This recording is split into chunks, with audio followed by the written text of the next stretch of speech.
Hey there, and welcome to another episode of One Email, Two Takes. On this weekly Sales Hacker Show, I, Will Allred, with my colleague Christina Finseth, take emails that have either been sent to us specifically or sales reps have sent us asking for feedback. And what we do is we break down that one email and then we offer our two takes, our two perspectives on how we would rewrite said email. Now, it's no mystery. I'm here by myself. I'm flying solo this week. Christina's out sick. And so I'm going to break down an email that was sent to me asking for feedback. It's from a company that provides basically a marketplace for connecting CFOs with accounting firms that have been vetted. And one of the things that really stood out to me was the lack of personalization in this email. Now, who am I to talk about these emails? Well, Will Allred, one of the co-founders at a company called Lavender. It's a Chrome extension that helps sellers write better emails faster. So we see millions of emails every single month, and we have tools and data in place to help you personalize those emails, but also write them more effectively and do it faster. So I have a lot of data on my end that showcases to me exactly what you should be doing when it comes to writing quality notes. Personalization is definitely one of those pieces, but what you'll see in my two rewrites is I've taken an approach of one, trying to just approach it on a relevance at scale basis, but two, actually personalizing the note. So let's talk about this email first. The subject line, call on Tuesday. I'll dig into that in a second. Hi, Christina. I work for a company and we are revolutionizing how companies and finance professionals win. In short, we help high growth companies fill gaps in their finance departments on a fractional basis. Out of curiosity, how are you making critical financial decisions as you scale? I'd love to learn how your finance and accounting team operates and share some best practices we've uncovered working with companies similar to their company. For additional context, here's a case study reviewing how blank, a hyper-growth ed tech startup, made its financial decisions as it scaled.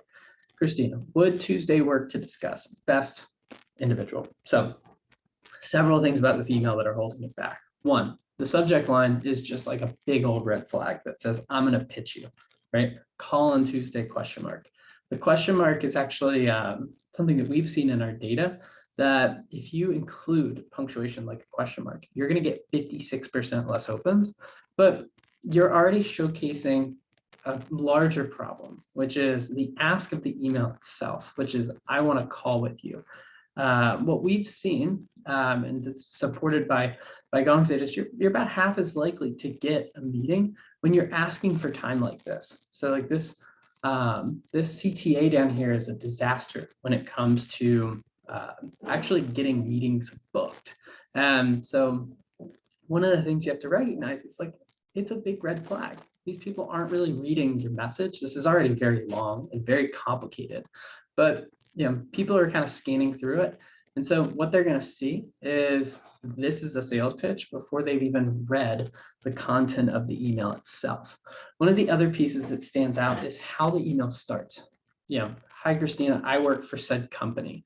Now, what's interesting about the start of the email is it can actually set up a lot of really good context for them to understand the message, right?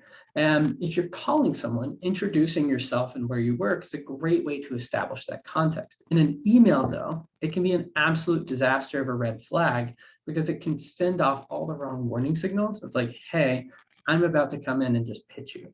Where on a cold call, they appreciate that context because like at least sets up like, okay, I know who you are. Now I can start to absorb this information. It actually does the opposite in email. And so it's not how I would suggest you start this. There's also phrases in here like I'd love to, making critical financial decisions. Like one, I'd love to, it's just fluff. Two, making critical financial decisions. Like what does that actually mean? When this shows up in somebody's inbox, you're showing up in their to-do list. You're talking about very sort of high-level, fluffy ideas, as opposed to hard-nosed tactical decisions. So this piece here is really helpful, right? Filling gaps in the financial department, but like the rest of it is kind of vague. Then you have this additional context down here. This isn't going to do you any favors when it comes to your reply rate. You're asking way too many different things out of your prospect. And we actually see this in our data as well, right? The more questions you ask, actually, the less likely you are to get a response to a cold note. And so this one has one question, really two questions, and now there's like a third ask in here. And so you're really scraping the bottom of the barrel when it comes to reply rates, because you're like fractioning off what you want from them into three different avenues. Do you want them to tell you how they make critical financial decisions? Do you want them to click into the case study? Or do you want them to find a time to discuss with you?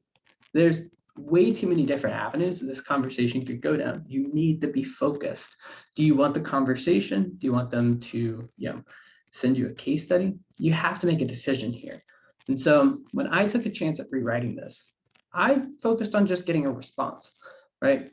Do you want to check this out? Is basically what I'm trying to get a sense of using an interest-based CTA. And so I lead my subject and the start of my email with something personal in this one.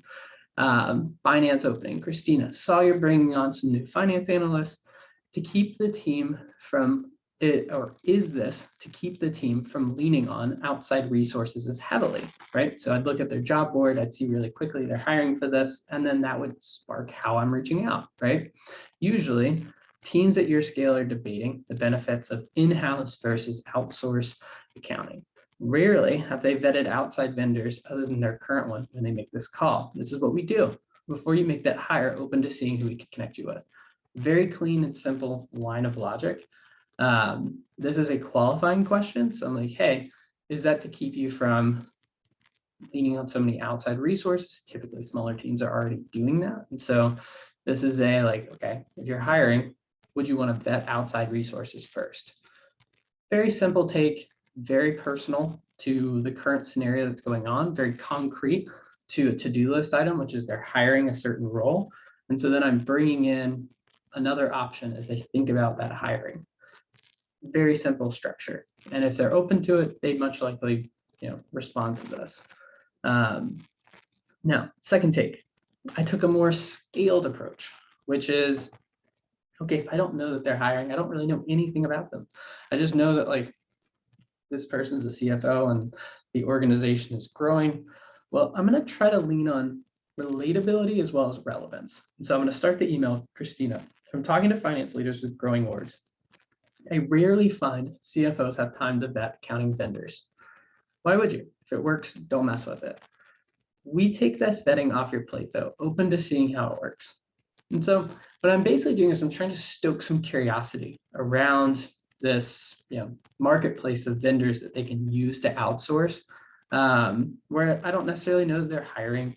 I know the organization's growing and I know the value prop of where we come in. And so, if it works, don't mess with it, but we can vet more people than you can. Do you want to check it out, right? It's a very simple approach to just stoking curiosity to try to drive a response. If they're interested in the types of accounting vendors that you can bring to the table, they're likelier to respond to something like this. Maybe if it's tax season, you could say, given it's tax season, it might be helpful to get a second look or a second opinion, right? I can start to pull in like time of year to add to that relevance factor, as opposed to trying to necessarily lean on something inherently personal to them or to their company. So that's the email this week. Hope this was helpful. If you enjoyed, definitely subscribe to Sales Hacker via YouTube, but it's also delivered via the weekly newsletter. So I'm Will Allred, and until next time, hope you enjoyed.